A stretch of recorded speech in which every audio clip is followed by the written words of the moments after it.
introduction like that it would not be right for me to say, "Here I am." But in fact, at the age of being a tottering old ruin as I am, it's difficult to get such an introduction and then disappoint you this terribly. Anyway, let's all pray together. Heavenly Father, Heavenly Father, Divine Mother, Divine Mother, Friend, beloved God, Friend, beloved God, Jesus Christ, Jesus Christ, Babaji Krishna, Babaji Krishna, Lahiri Mahasaya, Lahiri Mahasaya, Swami Sri Yukteswar, Swami Sri Yukteswar, Paramhansa Yogananda, Paramhansa Yogananda, saints of all religions, saints of all we religions, bow to all of you. we bow to all of you. Divine Mother, Divine Mother, we are thy children, we are thy children, naughty or good, naughty or good, we are thine. we are thine. Make us one with thee. Make us one with thee. Om. Om. Peace. Peace. Amen. Amen. Please be seated.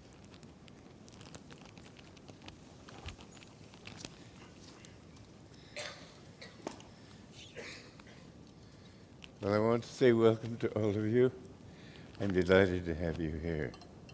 And why it should be that at the age of 84, when most people do speak in sort of a rattling voice, my voice should have gotten stronger and heavier and more vital over the years, such that now it's also become deeper. I've actually hit the lowest note on the piano. God knows how. But anyway, I hope I'm not talking so deep that only the whales could understand me. It's a delight to be with you, and thank you for coming. I came to Los Angeles wanting, above all, to help people to understand what Paramhansa Yogananda really was like. Nowadays, there's nobody teaching in public who knew him personally. And a tradition has been growing that he was a very stern disciplinarian, hard to live with, difficult to take, all sorts of impossible images that were simply not true. I lived with him for 3.5 years. I found him the most lovable and loving, the most human, the most wonderfully humorous, the most genuinely human being that I have ever known. And it pains me that some people, they want to show how great they were by demonstrating how well they were able to take his discipline. Surely he disciplined us. We needed it. People think that when they get out of school or college, that then they've had their education. All of life should be an education. We were born in this world to learn, and we should never stop learning until the last breath we take. And even that is a part of our school. It would be very good to keep in mind that you have a final exam to face, and that final exam is death. And what will have happened to you in this life at the end of it will seem very unimportant. A friend of mine once, he became a monk and a disciple of Yogananda, but what brought him first to the path was he almost drowned, and he was just going down for the 3rd time when somehow he was able to catch a branch and hold on to it. But he said his whole life passed before his eyes in that moment. And what he found was very interesting was that the things that he had thought were important in his life were not important at all. And many things that he had sort of tossed off as not important were very important. Remember, they say you can't take it with you, but there are certain things you can take with you. They aren't things, they are qualities. If you treat every opportunity, every experience as an opportunity to grow spiritually, ask yourself the question, will this help me prepare for my final exam? If somebody insults me, how do I react?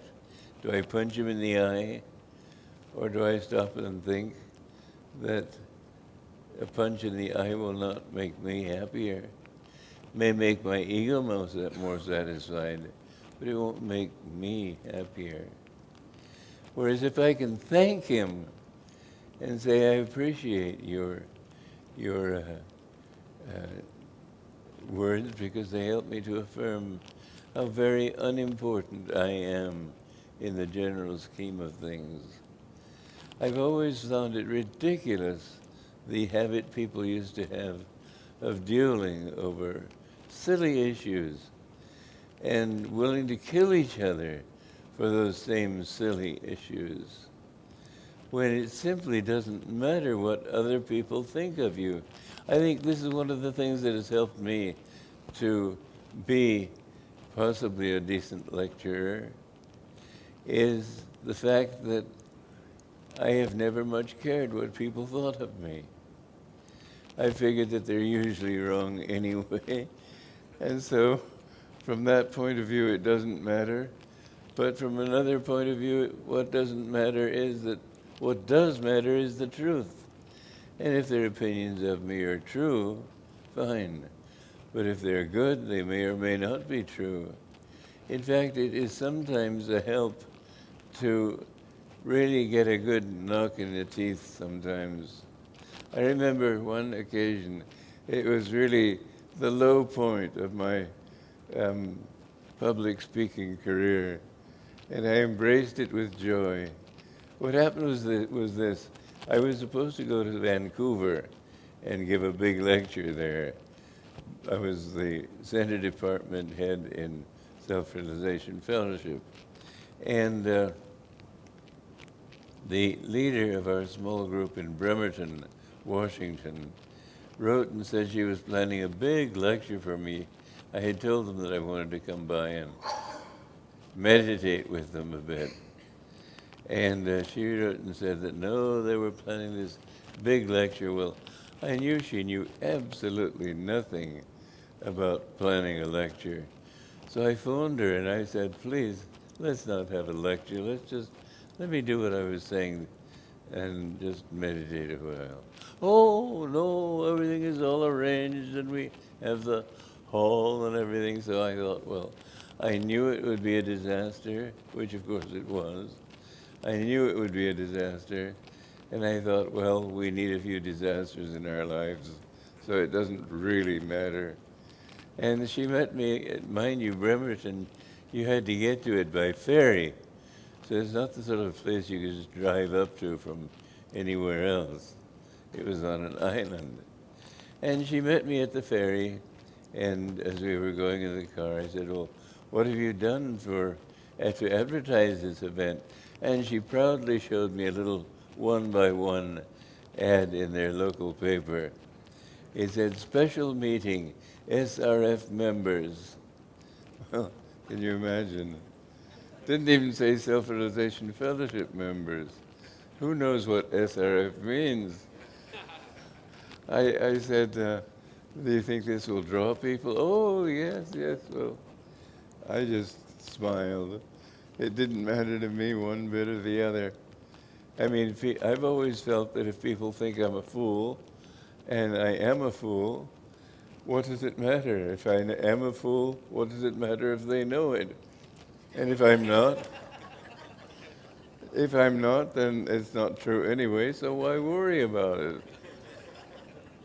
But I said, did you do anything else? Oh, yes, I gave an announcement to the newspaper, to the radio station, so that it could talk about this.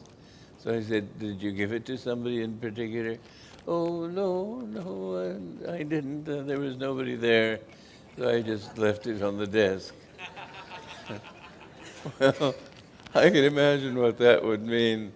Anyway, the big night approached, and the hall was, I think, big enough for 50 or 100 people. And the front row was taken up with everybody in the audience was Signe Schultz. She was the center leader there. In case I forgot to say her name, her relatives, who had come out of a grim sense of loyalty to her because she had browbeat them into coming. So the front row was full of little children squirming and giggling. Just behind them, there was a lady listening, and she had a book, a little tiny book she was reading. Turning the pages surreptitiously. Behind her, there was another man after several empty seats, and he kept shaking his watch, wondering. And Signa Schultz all the time was looking, smiling like this, not listening to a word I said, just concentrating on encouraging her relatives. And then there were the three members of the center there. They obviously had to come, so they did. And then, well, Signa Schultz was one of them, so the two members. Then there was one other who came, who was a friend of theirs, who came out of mild curiosity to their meetings, and she was the only person who wasn't an SRF member, but was thinking of becoming one. Well, anyway, I never worked so hard to give a good lecture. All my jokes fell completely flat. Nobody knew what I was talking about. And the whole thing was, of course, as I had expected, a complete fiasco, besides which it rained heavily. So anyway, at the end of it, the Signa Schultz said to me, "Oh, I know many more people would have come, except that Gaylord Hauser was speaking in town tonight. He was a famous health lecturer." And this one member who had come, who wasn't a member, this one person who was a member of the audience but not of anything else, and she had come out of perhaps mild curiosity. She overheard Signa Schultz say that Gaylord Hauser was speaking, and she said, "Oh dear, you mean it was tonight?" And I thought, this is marvelous. I can never sink lower than this. Everything from now on will be upward. And so that was my great, great success in Bremerton, Washington. I've never gone back. If I went out, I might be ridden out of town on a rail. I don't know. But you know, it doesn't matter what people think. It doesn't matter. You must remember that the important thing that you can gain here is right attitude in the face of everything that comes to you, whatever it may be. Watch yourself carefully. Now the center of ego is right here. You've noticed how people, when they're proud, they look down their noses at everybody.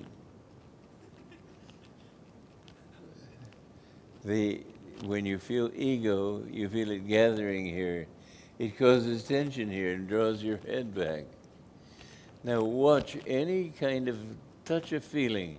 If you feel it here, then try to relax that and direct it here to this point. This is a very good, very valid technique for transcending egotism. The feeling of ego, if ever you feel yourself either offended or flattered, you know when somebody flatters you and you... That's because your center of ego is here. And so you're feeling your center here. You watch rock stars when they're singing.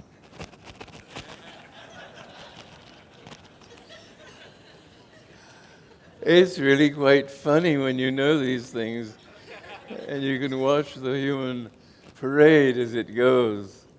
Some people just all the time. But if you can understand these things, then watch yourself. Turn everything that you see, not to criticism, which is ridiculous. You gain nothing from criticizing, but say, I must watch for that in myself. Now that will be a treasure you can take with you when you leave this body.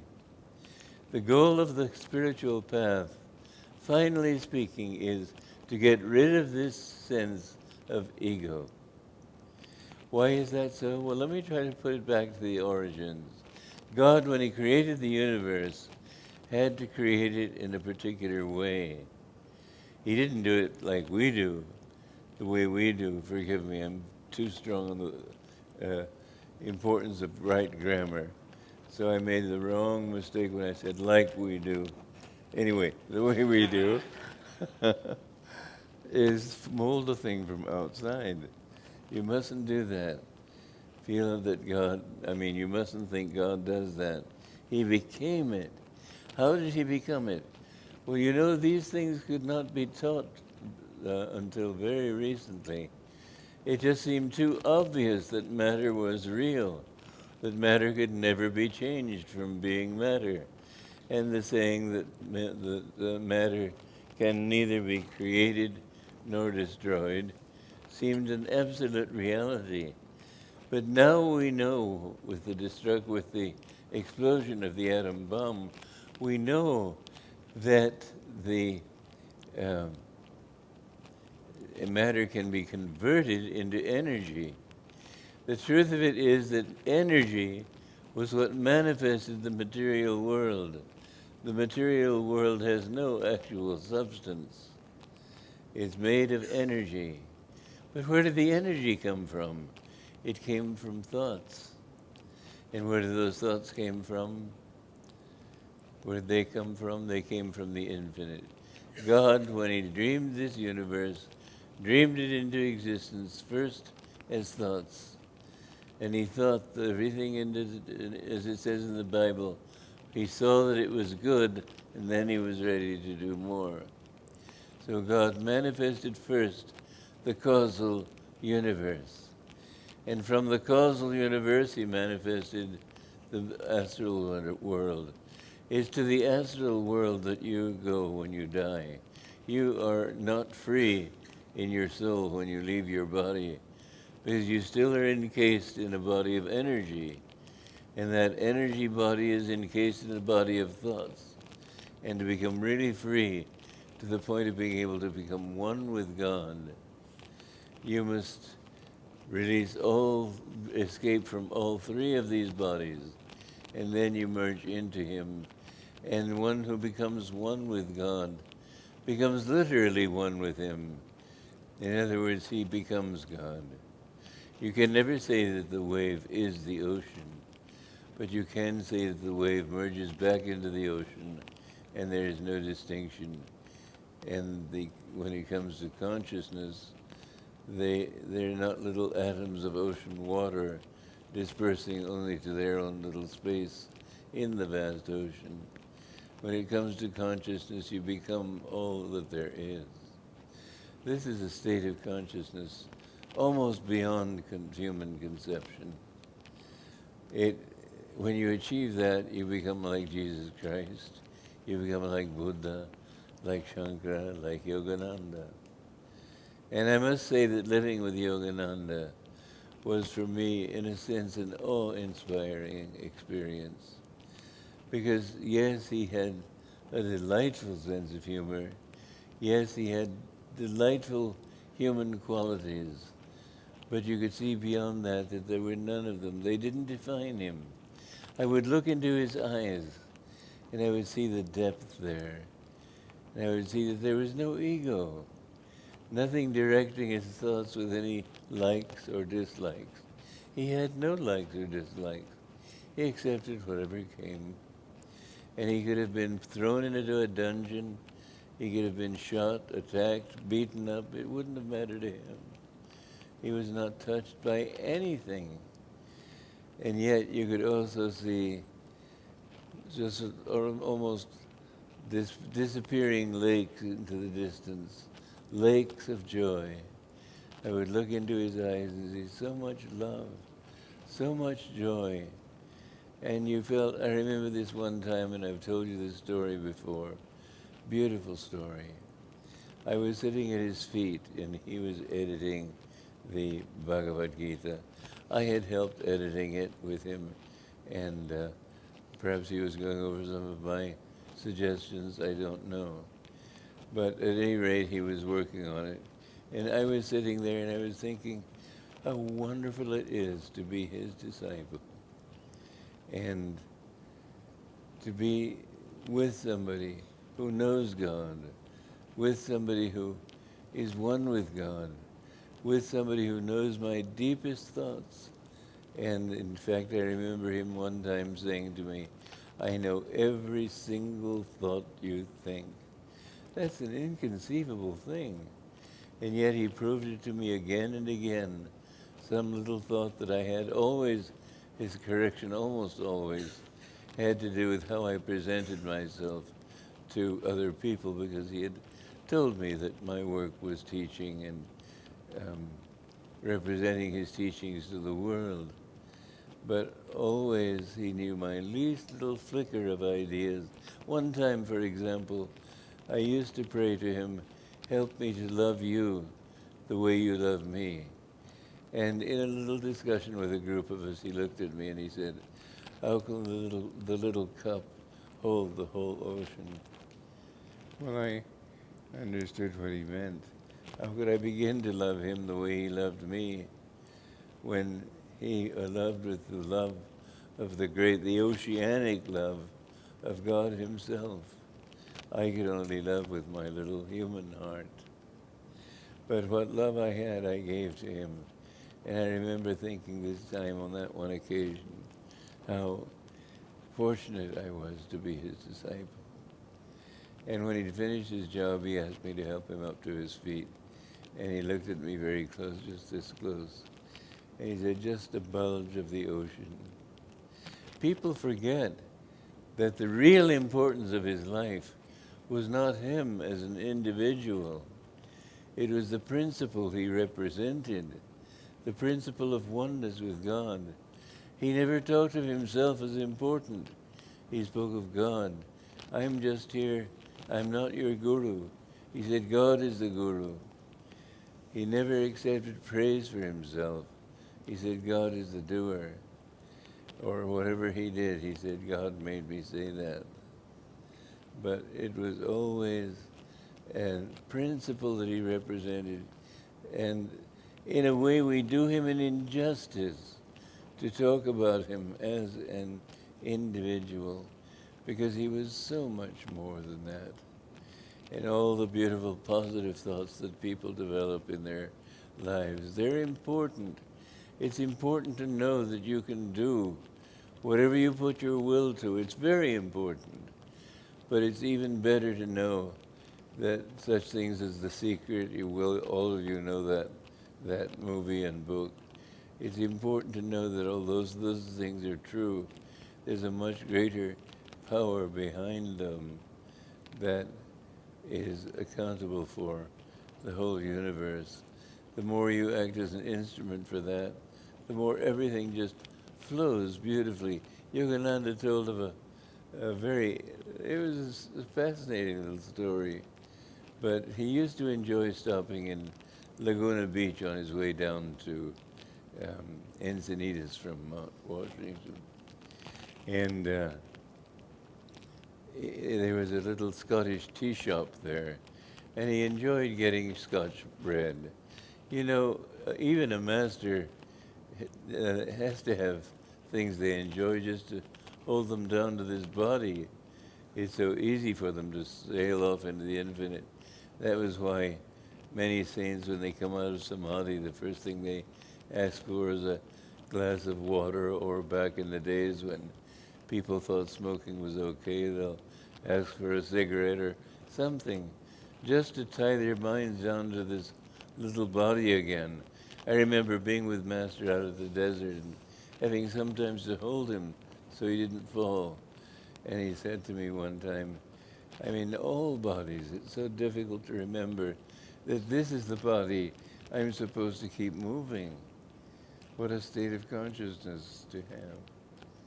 But he always had that feeling he was the doer. God is the doer.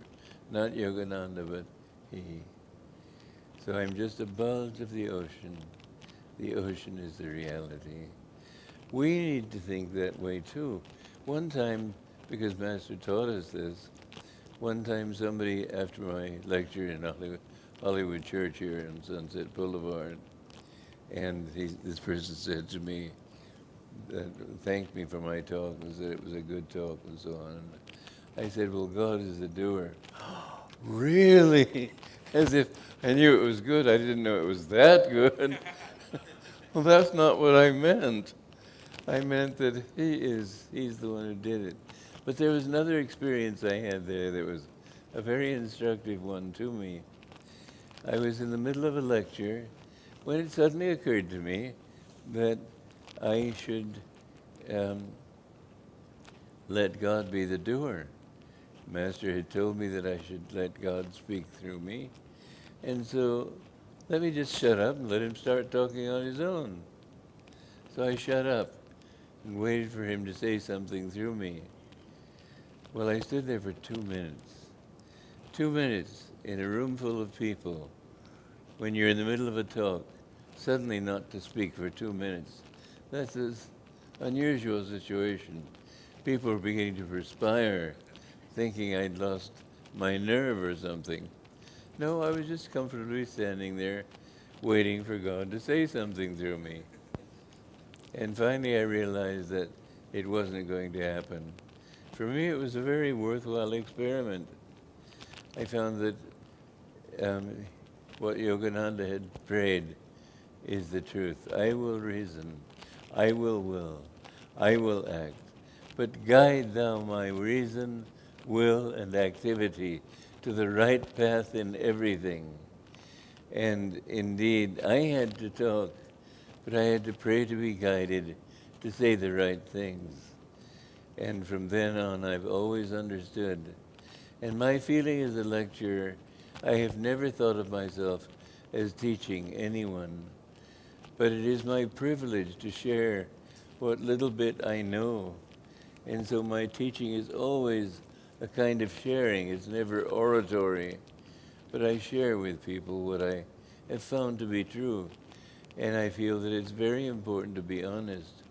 So if ever I find that I've been wrong, I'll say so perfectly gladly. I have no face to save. I only want people to know the truth. But I feel really this inspiration came to me many, many years ago, that to feel that each person in my audience was really my own guru. Not that I was teaching my guru or sharing with him even, but that each one of them is a soul wanting to understand how to come out of the darkness of suffering and misery. As Sri Krishna says in the Bhagavad Gita, oh, Arjuna, get away from my ocean of suffering and misery. That is what this world is. And you think, oh, I'm not suffering now, so I'm fine. But believe me, suffering can come to everybody, does come to everybody. And sooner or later, when it does come, it seems to take over everything. And you think, why me? Well, why you? It was just your turn, that's all. Everybody gets his chance. Everybody gets his chance to be in misery. This world is, we must understand that the whole thing is just a temporary thing. You think, well, next Christmas is still a long way away. Once it comes, it's gone. And so death seems like it's a long way away. You don't know. You may step out of this theater today and get run over by a car or a truck. You just don't know from one moment to the next how long you will live and how you will die. These things are taken out of your hands by your own karmas of the past. I had a prophecy in India. India is a fantastic country, and you find some incredible things there. But one is a book, in fact there are more than one book, in which your life is described. It may be your life, it may not be, but some people's lives are found there. Mine was found there. It said in this thing that I was a disciple of Yogananda. My name is Kriyananda. I was a seer of Ashtanga Yoga and traveling in the world. I was from a Western family. Different things. He talked about the past. He talked about the future in a sort of a vague way. But it intrigued me enough so that when I heard that there was another segment of the same book available through a home in New Delhi, that I went there a couple of months later. And there it said that I've already given him a reading in what it was called my Yoga Valley. And he said a person has many lifetimes to live. Usually it'll give you your last life, your present life, your future life.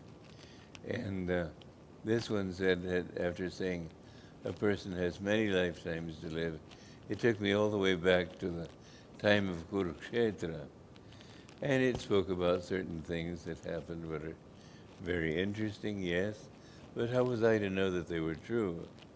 Then it said, in this life, he was born in Romania, grew up in America. His father named him James. Well, these are unusual things. But in fact, I was born in Romania.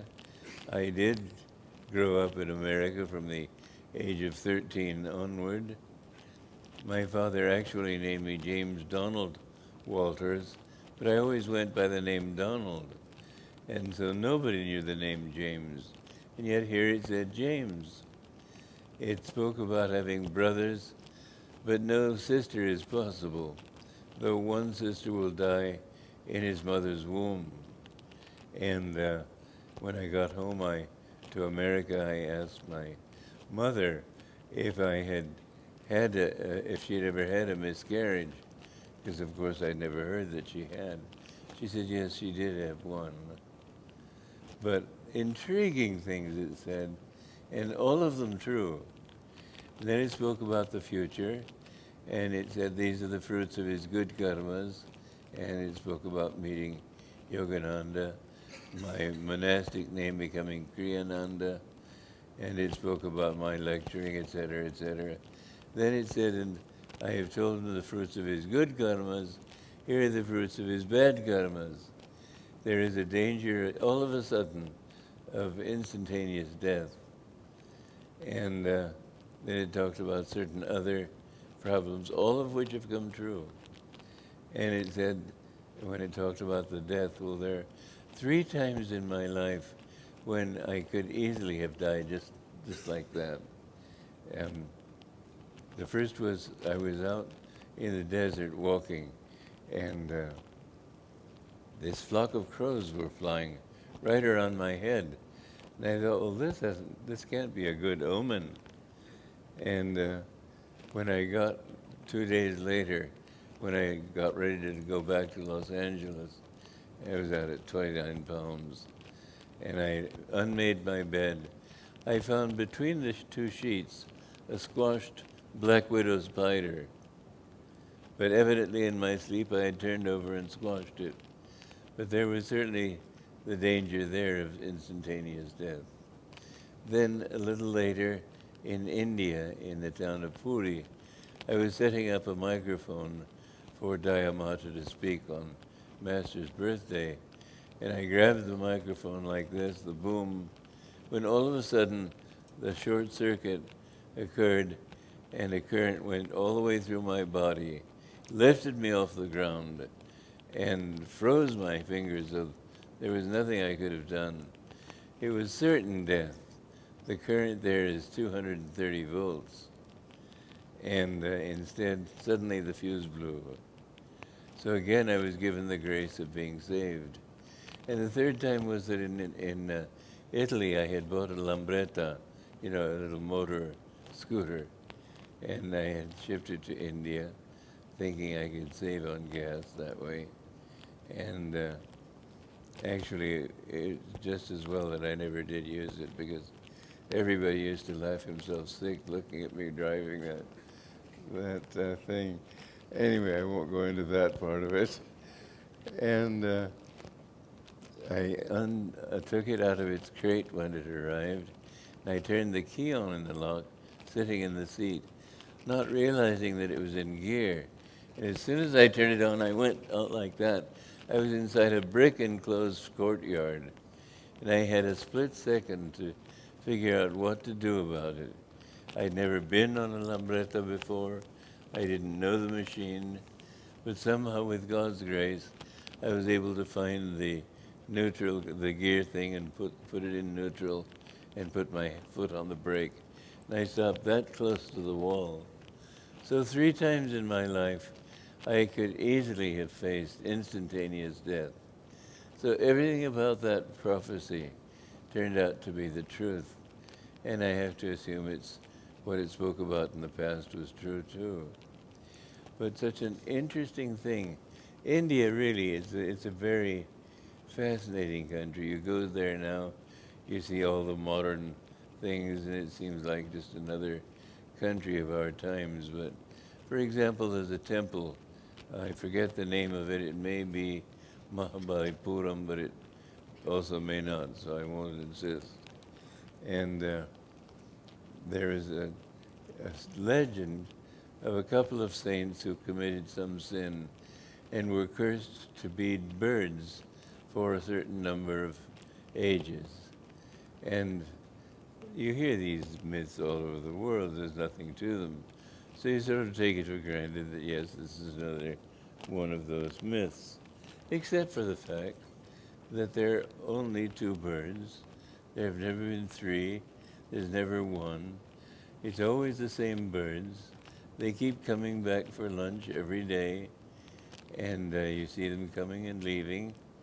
But it's been going on for hundreds of years.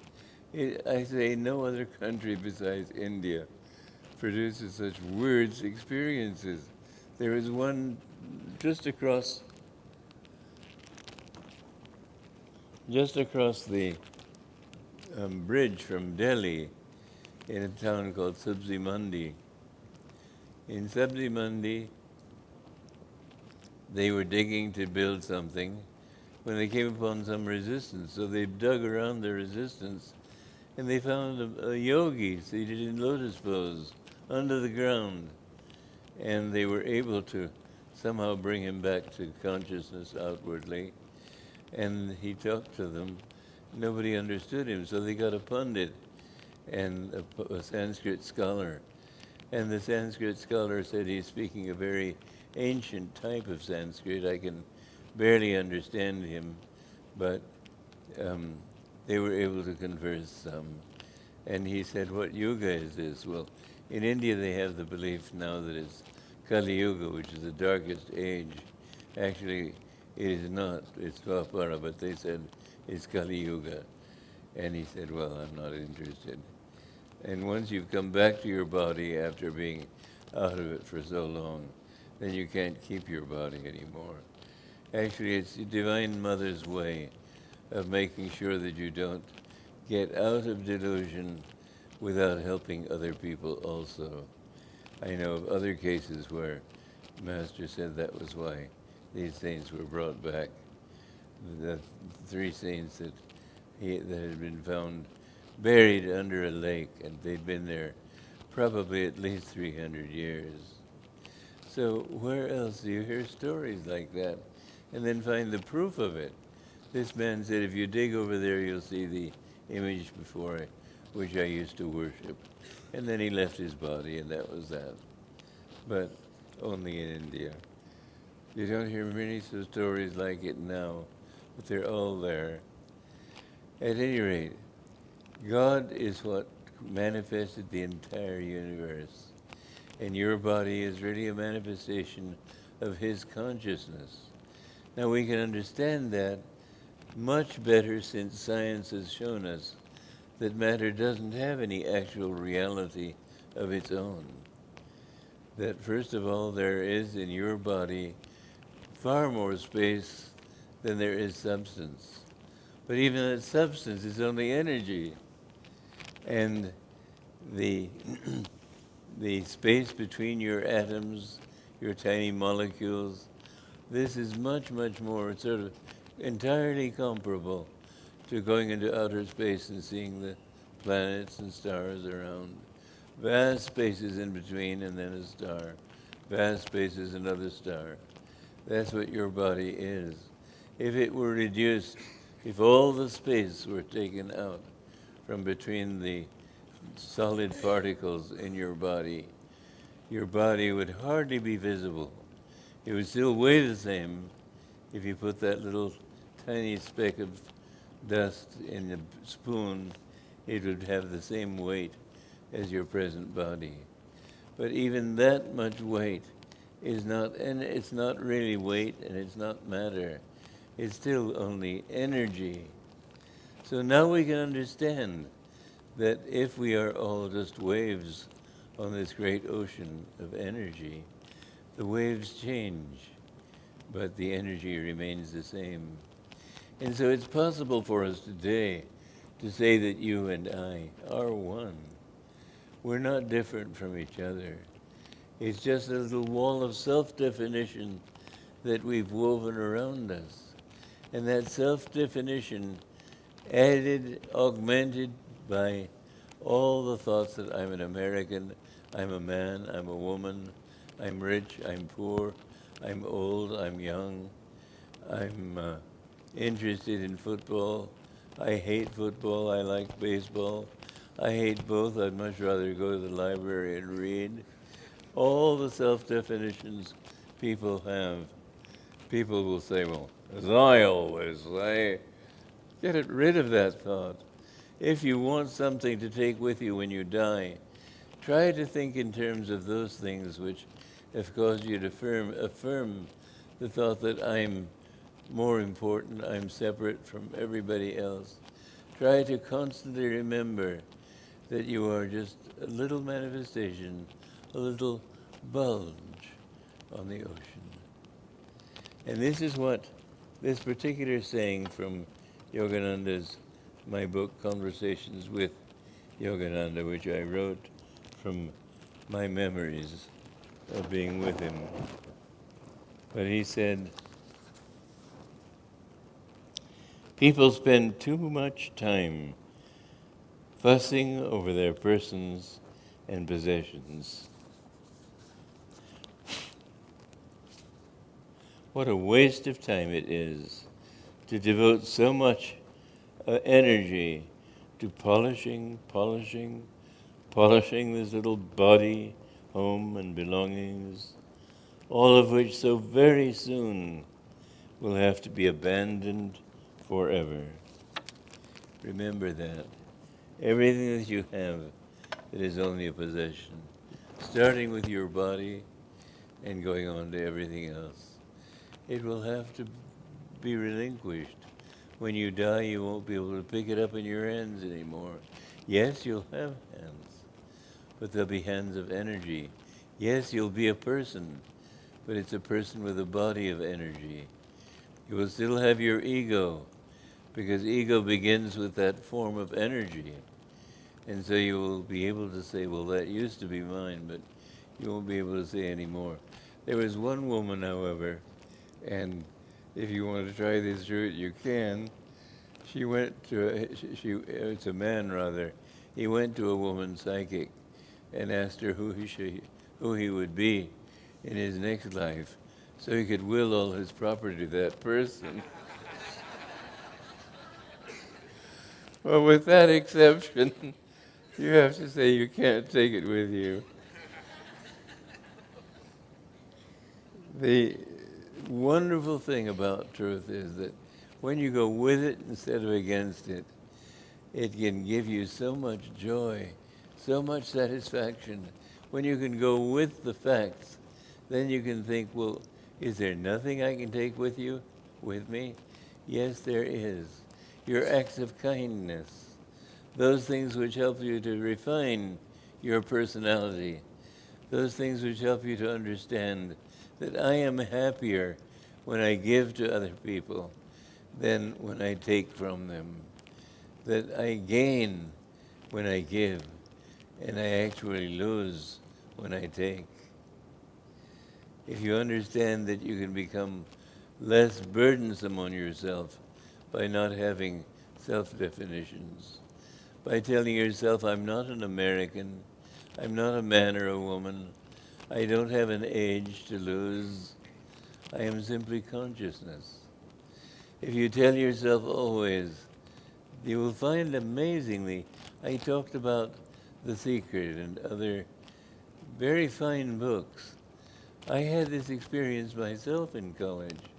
I remember I wanted to, I was a student of Greek, that was one of my subjects, and I had absolutely no interest in it. It was just something I had to enroll in, so I did. But I, in studying it, I never went to class. And as the time came for the exam, the professor would say, well, there are some people here who might as well not even come to the exam. And everybody would look at me and laugh, because I might recognize in a passage of Greek words like and the, a few things like that, but that's hardly classed me as a master of Greek. But I had no expectation of losing. I knew I'd pass that exam. But my roseate expectations were not met by any effort in the right direction. A week before the exam, I picked up the book and started studying. I thought, oh, I hate this subject, and I put it down, didn't look at it. I'll do twice as much tomorrow, I told myself. The second day, I'll do 3 times as much tomorrow. Fourth day, I'll do 4 times as much. The week ended Sunday night. Monday morning, we were to have the exam, and I hadn't really opened that book once all week. Still, I expected to pass, but I cannot imagine anybody in his right mind endorsing my roseate expectations. And then suddenly I was hit with an inspiration. I said, "You're a Greek." All of a sudden, I felt that I was a Greek. And I felt that I could easily tune into my own language. And so for 2 hours, I studied, really absorbing everything like a dry sponge in water, and until my brain just wouldn't hold anymore. Anyway, the next day, it was an unusually difficult exam. I'm telling you the truth. Only 2 people in that class passed the exam, and I was one of them. How, I don't know. But positive thinking can do incredible things for you.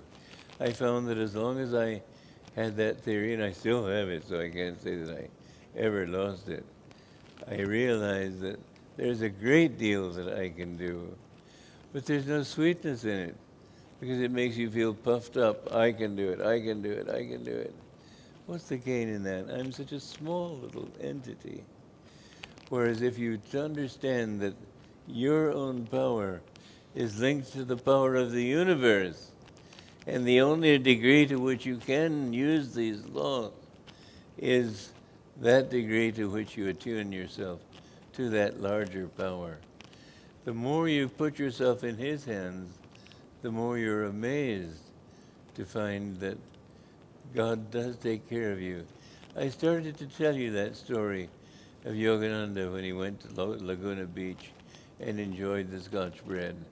One day he went by there and stopped, and his secretary went in and came back with the news that they're sorry, but they're all out of it at this time. And he was so surprised. It's not that he had the desire. It's not that he was disappointed, but he had never been led by Divine Mother to do something which didn't come true. And so he just said, "Divine Mother, how come?" And all of a sudden he saw this bolt of light coming down onto the building. And a moment later the proprietress came out and she said, "Wait, wait, wait, wait." She said, I happen to have an order here which I've set aside for somebody, but I can make him another batch. I want you to have this one. And so the Divine Mother took over even when he didn't mind, he didn't care, but he put it in her hands. I have seen in this way that some wonderful things can happen. And it's even more wonderful when it's on a trivial level. In other words, it isn't that God needs you and so he'll save your life. It's rather something like you don't even need it yourself. And yet, because you ask him, he helps you out. Master said, Divine Mother, how come? She's the one who corrected it. He wouldn't have done that. One time when I was in you at Mount Washington, my parents lived in Bordeaux, France. My father was an oil geologist, and he was sent there to be the representative for discovering oil there. And I had gone to school in Switzerland, so I always remembered how much I enjoyed Swiss chocolate. And I thought, well, Bordeaux is a lot closer to Switzerland than I am. It would be lovely if I could ask them to send me some Swiss chocolates. But when I wrote, which was seldom, I always forgot to mention these Swiss chocolates. And a week before my birthday, I thought, oh, Divine Mother, it's a pity I didn't think of it, because it would have been nice to have it for my birthday.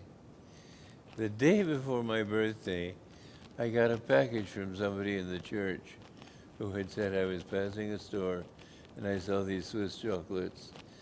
I don't know if you like chocolate, but I just thought of you and felt the desire to buy these Swiss chocolates for you. And she sent me a box which I shared with everybody. But I was so thrilled to think that the Divine Mother would come through on such a trivial subject as that, just because I had given it into her hands. Try to live your life in such a way as to expand your sense of self to include a much, much greater reality. You can make this life actually a doorway to the infinite. You can achieve the highest state of freedom in this life if you will only make the effort to do so. So as you live your life, so will you find that you pass your final exam, but with flying colors. When the day comes for you to leave this body, instead of clinging to the body, which you can't cling to anyway, you'll find yourself freed from everything. It will be for you a glorious moment. This doorway can be a doorway to darkness and future bondage, or a doorway to light. Just reflect how short life is, how uncertain its length is, and reflect that everything that you have now must be taken away from you. It would be a good practice every night to make a bonfire mentally of everything and just throw into that bonfire every attachment, every desire, every human or physical or material longing, and say, I don't need you, I'm free from you. Try to go to sleep every night with that thought that I am free. I want nothing. I want only thee. I would like to ask if you have any questions you would like to ask.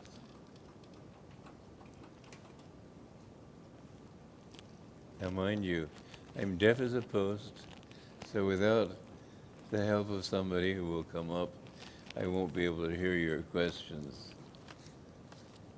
So thank you, Jyotish.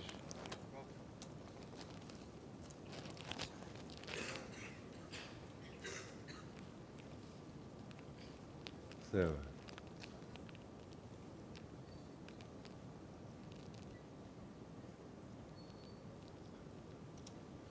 Could you tell us more about Paramhansa Yogananda as far as his character qualities and what he was like, please?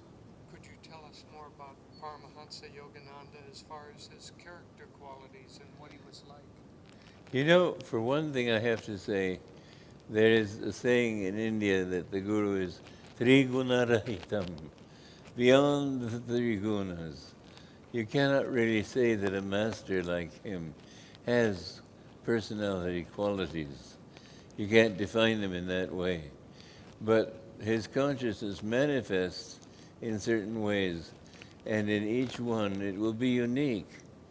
His unique expression was really very interesting, inasmuch as most sages are sort of very removed. They don't want to get involved in attachment, and so they tend to be impersonal in their treatment of others and everything. Master wasn't like that. He was completely free. He wore his wisdom sort of like a comfortable old jacket. He just was wise. He didn't have to make an effort to maintain his wisdom. And so, as he manifested himself to me, first of all, as I said in the beginning, I was always in awe of him because I could see how much greater he was than I. And even when he was joking, he seemed somehow so far above everything. When I looked into his eyes, I saw that he wasn't touched by anything. The night before he left his body, and he said that Divine Mother somebody had sent him some green coconuts from Florida, and he was saying that Divine Mother is satisfying this last little desire. It wasn't a desire, it was just a thought that this is one thing that he enjoyed as a child. But what I remember is that he was laughing and gleefully. He said, "And now for the juice," and seemed so eager to enjoy this juice of the coconut. And I looked into his eyes, and he was completely untouched by it. He was putting on sort of an act. And as soon as I saw that, and I realized that's not he, then he became very serious, and he said, "I have a big day tomorrow, wish me luck." And he left the group then. And the next day is when he left his body. But I couldn't help it. One time, not just one time, several times, he would be laughing so hard that tears would stream down his cheeks. But somehow in his presence, I just felt this overwhelming love and bliss. I can't describe it. But I used to be. I've had a laser surgery on my eyes, so now I can see very well. But before that, I couldn't see clearly what people's expressions were across the room. But I remember leaving his presence sometimes when I had to, and just turning back to say goodbye, and this wave of love would come over me. It brought tears to my eyes. But that love was a very strong part of his nature. I think more strong than anything else was his bliss. Sometimes he could be discussing the most mundane jobs that needed to be doing, like filling in the potholes in the driveway and so on. And I would just feel this bliss coming over me. It really, I can't begin to describe something that even in the memory makes my eyes fill with tears. He was so absolutely perfect as a human being, completely self-giving, completely unconditional in his love, no matter how people treated him. I remember this one boy who wrote him a very scathing letter of criticism, just projecting his own faults onto Master. And Master said to him quite respectfully, "You should take up writing. That's the best letter Satan ever wrote me." But he meant it. He wasn't being sarcastic. He was always genuine. He was never sarcastic. But he was so respectful, this human being, who of all the human beings in my life that I've ever met, demanded our total respect, in fact, deep awe and admiration. He showed such perfect respect for everyone else. And his only desire was to help to uplift other people. He didn't care what you said about him. He didn't care what you thought of him. It wasn't his interest. But you begin to ask me, what is the ocean like? And how can I tell you? It's everything. So you asked me, what was Yogananda like? And I can give you little snippets here and there. But I can't begin to describe the greatness of the man, because he was no longer a man. He was that infinite consciousness manifested in this form. One thing I noticed was that though he had a great sense of humor, if he didn't feel like laughing, nothing could make him smile even. There were times when he was very serious, but never did I find him inappropriate in anything.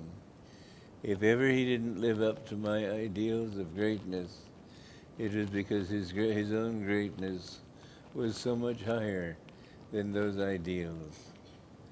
I can't begin to tell you what an experience it was being with him, except to say that in his presence I felt constantly uplifted. Any other questions?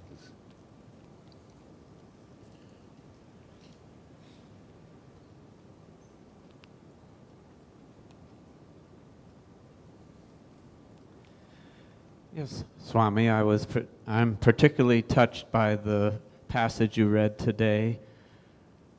I have a friend who owes me money, and I've let that go. I realize that dwelling on that debt is a waste of time for me, and I thank you for validating that. My question is, the same friend, if she wants to associate with me, break bread with me, do things with me, do I have your endorsement that this is a good thing to do, this is a relationship, and to treat her, continue to treat her with respect? Do I have your blessing for that?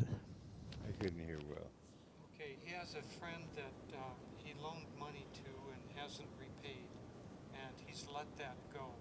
But this same friend, a woman, wants to start forming a relationship, and he wants to know whether he has your blessing to start that relationship or not. Well, I think it'll probably prove into a disaster. So by all means, go ahead and find out.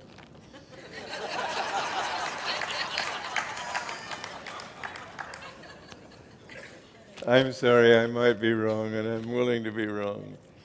But I would say that it was not begun very auspiciously. Any other questions? Just for a moment, we just got an announcement here.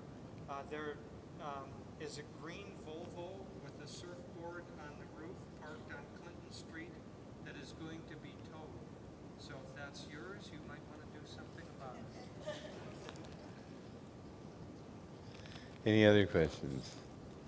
Yes.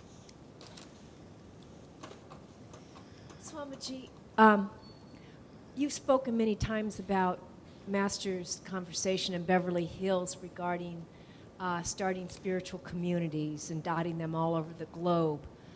Were there any attempts while Master was in his body for this to happen, or is yours the first attempt to do so? Were there any attempts while Master was in his body to form a World Brotherhood community, or is yours the first attempt? He tried it himself, and he failed. He failed because people were coming out of the Depression years then. There were many things that he tried that could not be done at that time, but he tried them in order to show that that's what he really wanted to do. And in this case, people after the Depression were tending to think us four and no more, and trying to get their family together. Now in this depression, and I have to say that it is a depression, and it will get much, much worse, and the government may make all the claims it wants to, but they're lying. The economy is in very bad shape and bound to get much worse. At any rate, now people are thinking more in terms of how to become better human beings. We're living in a different era now. In those days, people weren't ready, and so he had to give up on that attempt.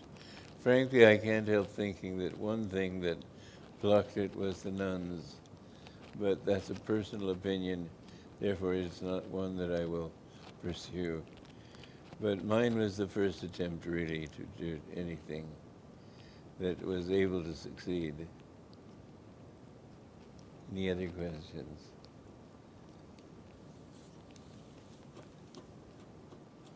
Thank you, Swami. I have a question for you. If I'm possessed with evil spirits, how can I get rid of them?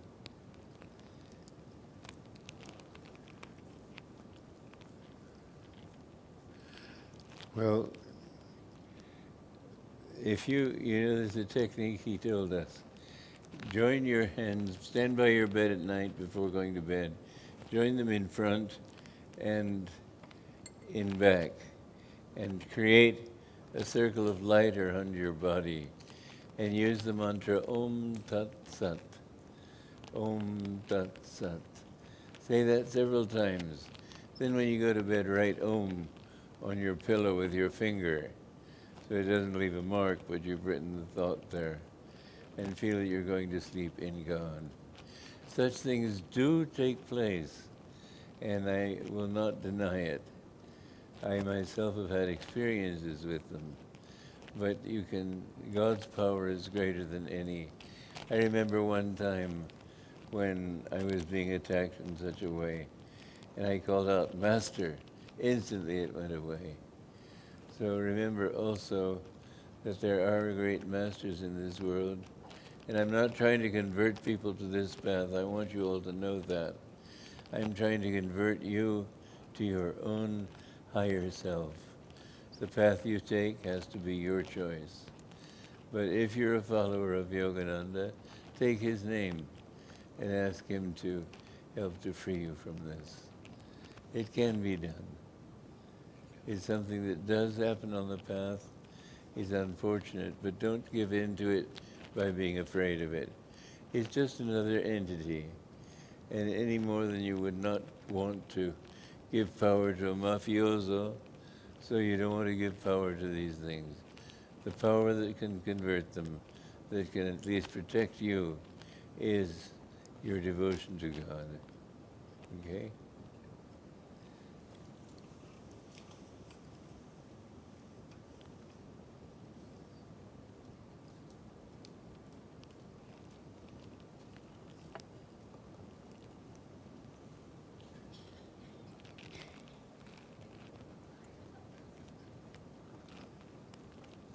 Swamiji, could you tell any stories of your memories of Durga Ma and Rajasi? Could you tell any stories of your memories of Durga Ma and Rajasi? I tell you the truth, I had great respect for Durga Ma. And in fact, after my dismissal, we became closer. But she was a very peppery person. And my experience was not necessarily one I would care to share.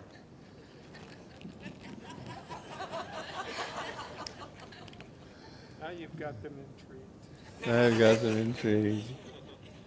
But anyway, she was very, very energetic. One time, Master told us that they were painting the sides of the building. The whole building needed repainting. And the monks were there, so she was there. She really put energy into everything she did. And in this, she was a complete delight. She was a very great soul. Master told me about her when I first met her. I said, "You have come." And he recognized that she was his own. So, you know, the monks didn't have much to do with the nuns, and I very rarely got to talk with her. But when I did, I have to say what I really liked about her more than anything else, even when it was directed against me, was her energy. She had a lot of it. And it takes that kind of energy to find God. Don't think that saintly people are necessarily wimps. In fact, they never are wimps. It takes lots of strength of will. When Teresa Neumann was a young maiden on the farm in Germany, and young swains would come around to court her, she would drive them off the farm with a pitchfork. And this is much more typical of the saints than people would realize.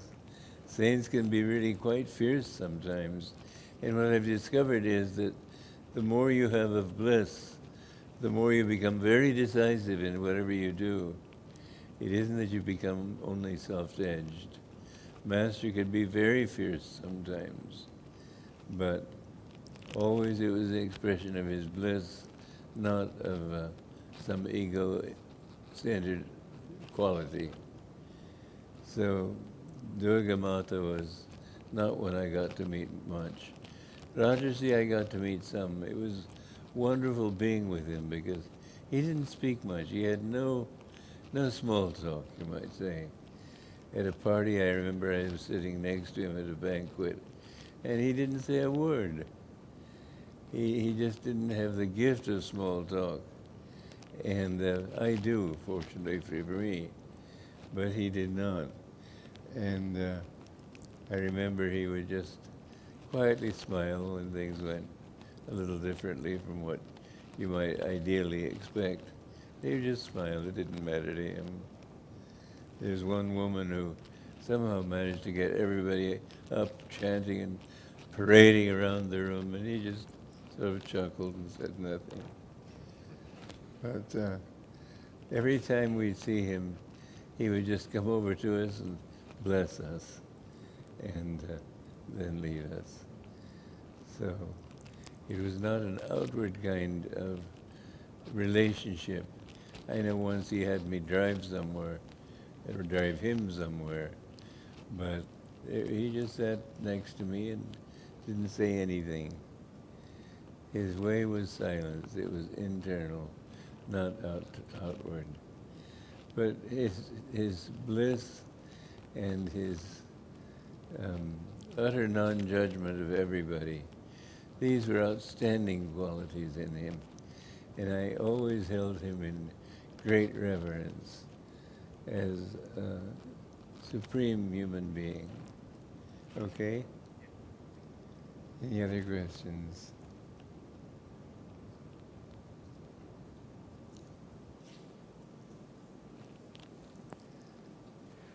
Hello, Swamiji. I took a course of yours many years ago, Education for Life, and I also read your book. Before that, obviously, and then I went to the Expanding Light and took the class. And I just wanted to know today, this was 20 years ago when I read your book, but I wanted to know what your thoughts are right now on the educational system in the world, and especially in the United States, and how things have changed, or what are your hopes for the future? 20 years ago, she read Education for Life and then went to the Expanding Light and took a course in it. And she wants to know, in the intervening 20 years, what are your thoughts now on education in the world and especially in the United States? Well, as far as the book is concerned and everything in it, it wasn't my book, it was his. And I really haven't changed any ideas because I think that they were the right ones. I do feel that this system is a very important one. I would like to begin a college teaching education for life, to which people could come and get degrees and become educators in the system of education for life, because I think this could be useful. There is a place up in Oregon which was selling for $7 million, now it's selling for $1.5 million. It's very intriguing to me. I'm very attracted, because I would like to have a course in education for life. I would like to have our college centered there. I would like to have several of our other teachings, like one that I'm going to be teaching here in Los Angeles very soon on health and happiness in, well, I'm going to call it happiness in 6 steps or something like that. 6 steps to happiness. But it's something that we could make a system of, which people could take around the country the way they took Dale Carnegie's course, and have classes and just teaching this aspect of them. And then they would be encouraged to read my entire course, which is 26 lessons long. But all these things are things that I haven't had to refine, because they were given to me as Master wanted them to be. And I only feel that time has justified the need for these teachings. Education for life is a terribly important thing.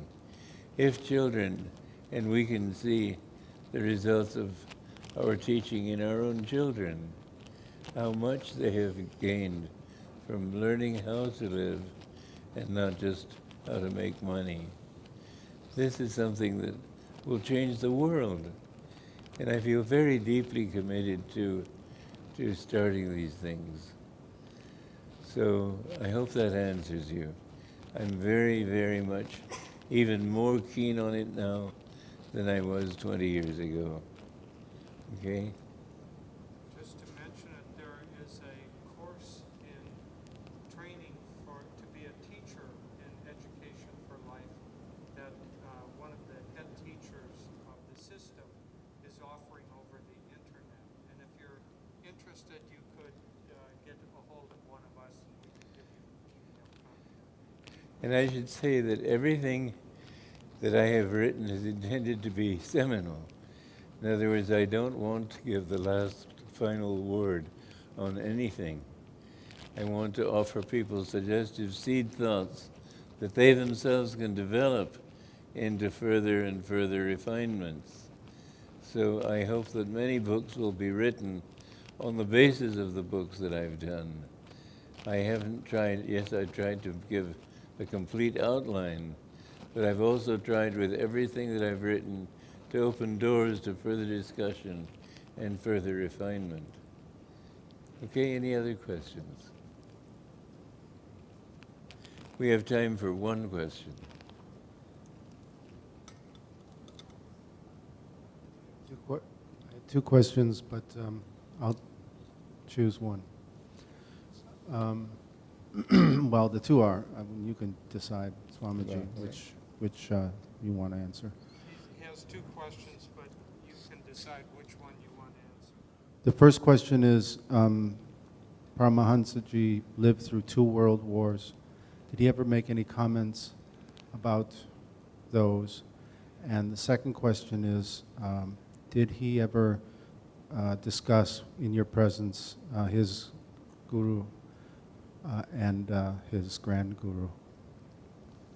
The first question is, Master lived through 2 world wars. Did he ever make comments about those? The second question is, in your presence, did he ever discuss Sri Yukteswar or Lahiri Mahasaya? He talked about them a great deal. And so that's the simple answer to the second question. The first one, he just said it's part of the bad karma of this planet. He did not completely feel that Germany was at fault.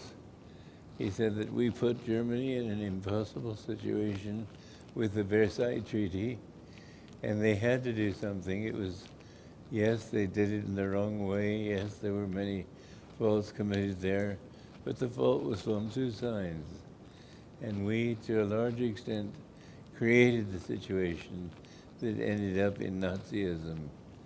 And so he was not for those wars.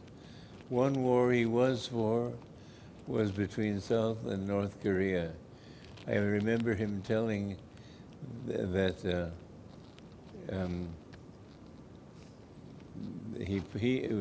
he himself put the thought in Truman's mind to defend South Korea. Would he have done that in Vietnam? I very greatly doubt it. Vietnam is not a part of America's karma. It didn't need to be. But Korea, if the communists had come into Korea, he spoke of communism as an evil thing in this age, because it's a godless thing. And it tries to emphasize the lower aspects of man rather than the higher. Hammer and sickle, the working man's tools, not those things which man has accomplished that uplift him. And he said that if North Korea took over South Korea, they would come in and take Japan, they would move up into the Aleutian Islands, into Alaska, and they would attack America eventually. So he wanted to stop that at its source. Therefore, he said, I myself put that thought in Truman's mind to defend South Korea. So those are about the only things I remember him discussing with us. Well, that's all the time we have. And I'll meet you all in the lobby. So it's not yet goodbye, but goodbye. God bless you.